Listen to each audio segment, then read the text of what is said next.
Hello. So, something I like to do and post about sometimes on this channel is to find and collect unusual video game controllers that still serve some kind of utility.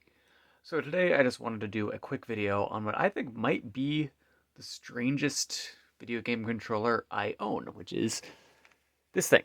This is the Madcatz Xbox 360 arcade joystick. So why am I saying this is the weirdest thing I own? I mean, I own weird novelty controllers, like the infamous Dragon Quest Slime PS2 controller.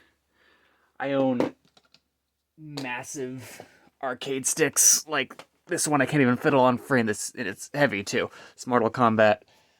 Also the Xbox 360 arcade controller. I don't know if I've done a video on that. Maybe I will in the future, but anyway. I own weird stuff like that, so why am I saying this little joystick thing is the weirdest controller I own? Well, to me, this controller represents kind of a glimpse into an alternate reality. So let me explain what I mean. So all modern game controllers are descended from the NES and how the NES controller was laid out. So here's an NES controller. It's a rectangle. We've got movement D-pad on the left, start and select in the middle, and our core buttons on the right. And it's a rectangle. Then we graduate to the SNES. Hold on. And same thing. But yeah, it's got a little curvier on the edge, but still, it's basically a rectangle. Still movement controls, D-pad on the left, start and select in the middle. And now we have our 4 core buttons on the right. Added 2 more buttons, same idea. Also, we added shoulder buttons. So it evolved from that. And after that, Nintendo themselves started to get kind of weird, but Sony and later Microsoft followed the same thing. Here, PS1 controller. It's got grips, but still it's a rectangle. D-pad movement on the left, start and select in the middle, 4 core buttons on the right, and shoulder buttons. Now we have 2 more of them. All right. Then we'd go on to even further. Let's go way up to the present with the PS5 DualSense. Okay. Rectangle with grips, yes, but rectangle. And we got this funky thing in the middle, sure, but start and select. Well, I guess it's just home now, but still in the middle. Movement D-pad left. Now we have analog sticks also for movement. Shoulder buttons, same place. 4 core buttons there. Okay, so why am I saying all this?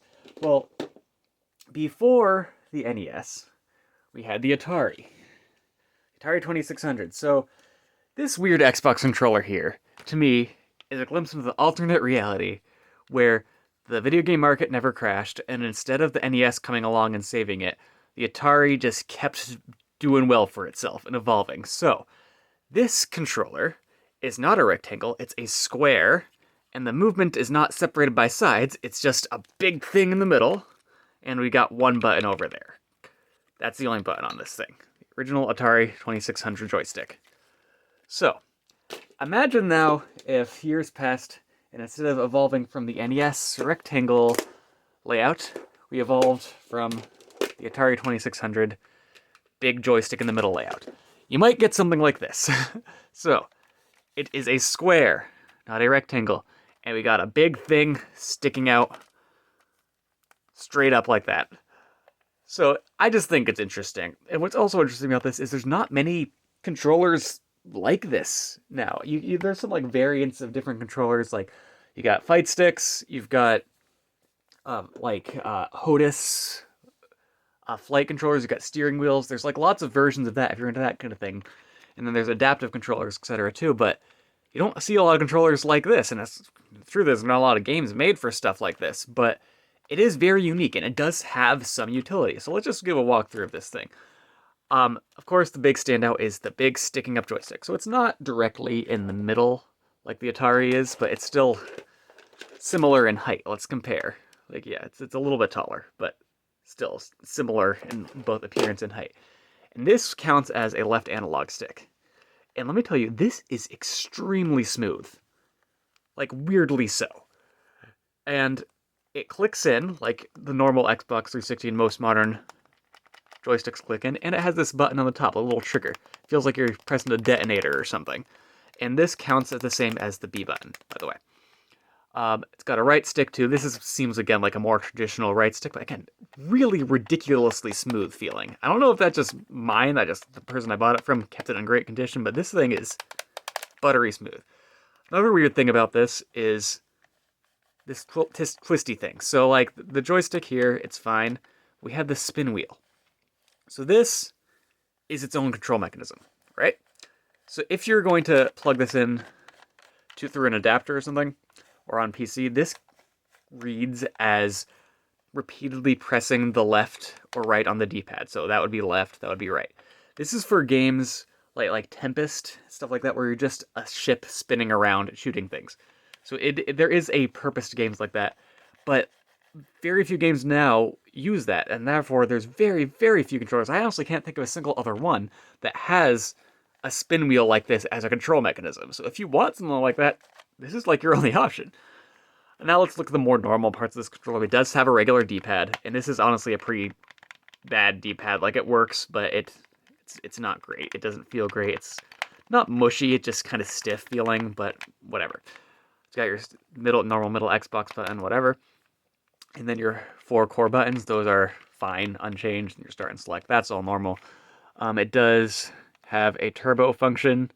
That's nice. And here's the spinner. You can turn it off for this thing if you don't want it on, but again, it's one of the cool features of this controller. You might as well leave it on. And then these 3 things, this just changes the button layout. Again, not super necessary, but I guess that's kind of cool. And then we have shoulder buttons, which Xbox has already always done pretty good with shoulder buttons, and these feel great. But yeah, so just a quick video here, overview of this weird thing. So what would I use this for? I mean, it has all the buttons that you need for modern games. You could play like a normal game like this, whether that's it wouldn't be convenient, but like a first-person shooter, platformer, any of that. And personally, I find myself gravitating towards fight sticks and games that I can use fight sticks with, because it's just more fun to me sometimes than using a modern controller like this. Not that I'm not playing modern games ever, but it's just more fun to use something like a fight stick. But because the fight stick only reads as like D-pad input, that kind of limits the games you can play. But something like this, I can actually play like platformers and shooters, or like racing games, I guess, that kind of thing, with analog controls, and something that kind of feels like a fight stick. There are fight sticks with analog controls that are being made, but they're made for Smash mainly, but they are very expensive and hard to find and kind of custom built. So this is a better option for that. This thing is actually very cheap. You don't see a lot of them put up on eBay, but when you do, they're pretty cheap. There's not a lot of demand for these things. But something else that this is actually quite good for is flight games. Again, I mentioned like the HOTAS controller earlier. Those are also another type of controller that is pretty expensive and specialized. And this isn't as nice as using one of those, but it does work pretty well. I played some Star Wars Squadrons with this thing, and especially because it has this kind of detonator button on top, this feels pretty good for like a flight simulator style game, or a more arcadey type flight game, something like Star Fox or Panzer Dragoon. So I'm saying these games that might not even be on Xbox consoles, but great thing is I don't even have an Xbox 360, mind you, but Xbox controllers work natively on pretty much any PC game, and I also own my Mayflash Magic S. You can use this with this or other similar adapters because it has a standard USB input. But yeah, this thing, just a quick video I want to show you. This controller is bizarre, but it is pretty dang cool, and if you can get your hands on one, I would recommend it. You're not going to use it a ton. Like, there's not many games this is, like, perfect for. I don't think there's any games it's perfect for, actually. There's some games it's good for, but it's just so unique, and I don't know when we're ever going to see another controller like this. This square Atari-style layout with just a giant joystick sticking straight up. But yeah, this is the Xbox Madcatz Joystick Arcade Controller, complete with joystick and spinner stuff. Thanks for watching. Enjoy your day, and be a swell dude. Goodbye.